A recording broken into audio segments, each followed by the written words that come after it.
They never told you about her. Not in the history books, not in school, not in the stories passed down through generations. But she lived, and she bore the weight of a world that barely noticed her name. In the early chill of colonial America, under roofs that leaked and laws that silenced, she rose before the sun, not because she wanted to, but because survival had no patience. This is not the story of a queen, nor a heroine, nor a rebel. This is the story of a poor woman in 1750, one of thousands who shaped a nation from the shadows. The cold bit through the wooden walls like teeth. Morning, if you could call it that, arrived not with light, but with the moans of her feverish child. There was no fire left, no warmth, only the sound of coughing and the air so cold it burned her nose when she breathed. She wrapped her thin shawl tighter around her chest and stepped onto the wooden floor, barefoot. Her toes were numb. But this was just another morning. She crouched by the hearth. The ashes from yesterday's fire were cold and grey. With trembling fingers, she placed a few scraps of dry grass, rubbed flint against stone, once, twice, until a spark took hold.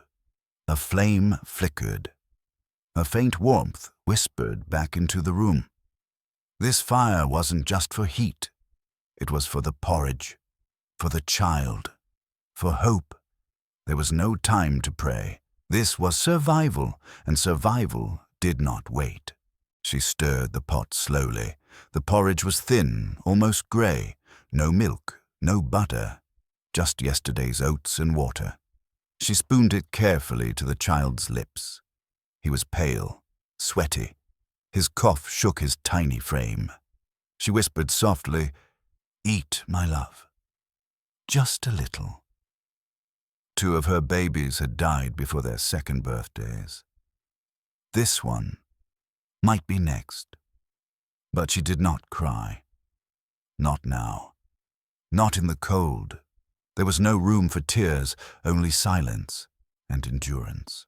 She walked a 1/4 mile to the stream, empty buckets swinging from each shoulder. The path was frozen stiff, brittle weeds scraping her skirt as she passed. Her breath left her lips in clouds.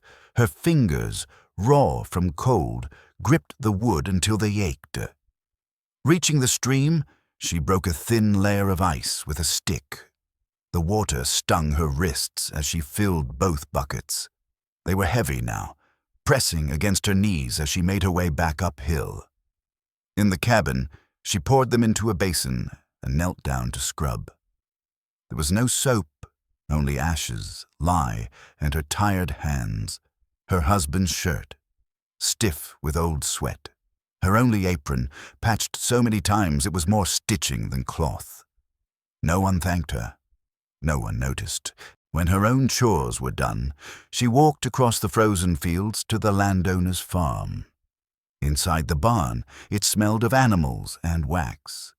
She cleaned used candle molds, scraped hardened feathers from goosenecks, and pressed clumps of curdled milk into rough cheesecloth.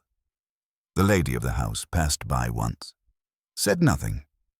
Each hour earned her a copper cent, sometimes 2.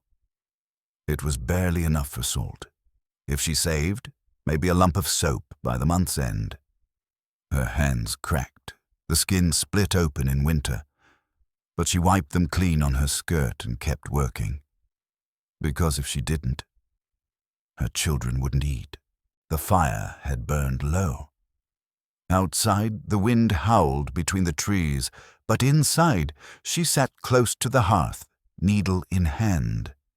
She stitched tiny pants for the baby, using cloth from an old grain sack.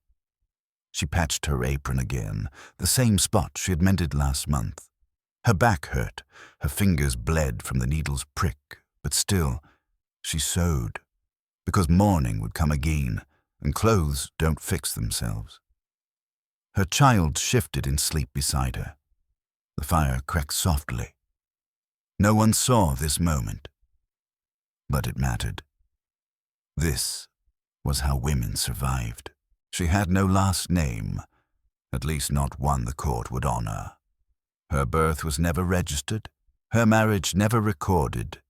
Her children carried her blood, but not her name. She could not vote, could not own land, could not speak in court, unless her husband allowed it. The laws weren't made for her. They were written around her, and they forgot her the moment they were signed. When her neighbor stole from her garden, she couldn't report it. When a man struck her in the street, there was no one to listen. The sheriff heard only the voices of husbands, landowners, and men with names.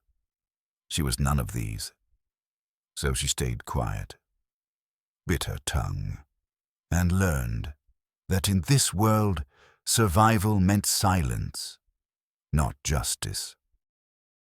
The child stopped breathing just after dawn. No doctor came, no priest knocked. She wrapped the tiny body in the old linen she had saved for her own burial. With shaking hands, she dug through frozen dirt. The grave was shallow. The ground was cruel. She carved a name into a scrap of wood. One word, no date, no ceremony, just a candle, just her breath, just snow, and silence. The next day, she rose with the dark. The world did not stop. No one asked, no one came. She gathered wood, fed the fire, stirred the pot. The same motions, the same silence. Her grief had no place in this life. It had to be folded, like laundry, and put away. She watched the last child sleep beside the fire. Every breath was a miracle now. She counted them in silence and whispered into the dark, "I won't lose you too." The promise wasn't to God. It was to herself, because losing one was unbearable, but losing more was the end. She had lived through 3 wars, buried 2 sons, and still she shelled beans by the fire each evening, because no one else could. Her hands shook, her back ached, but her work did not end. She was not honored, she was not remembered, but she kept feeding those who could still live. Her husband had marched south. She didn't know if he was alive, or just another name carved into a tree. But potatoes still needed planting, and mouths still needed feeding. With a baby on her back and a toddler tugging at her skirt, she worked the dirt, hour after hour. Every seed was a prayer, every breath a battle. She never chose this land. She was stolen to it. They gave her no name, only chains, no home, only commands. But she sang, low, in the dark, where no one could hear, except the other forgotten. Her voice became a thread, binding them all, reminding them that even in chains, they were human. They had no statues, no ballads, no pages in the history books, but they had each other. In the quiet moments, they shared bread, stories, and scars. No medals, no parades, just women, carrying the world on backs no one bothered to name. Their names faded, their lives blurred, their stories were never carved in stone, but they lived, they endured, they mattered.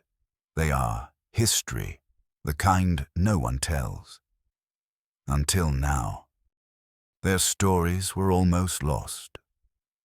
But you're still here, which means their voices still echo. If this moved you, help us carry their memory further. Subscribe, More stories share, they keep tried their to history erase. alive.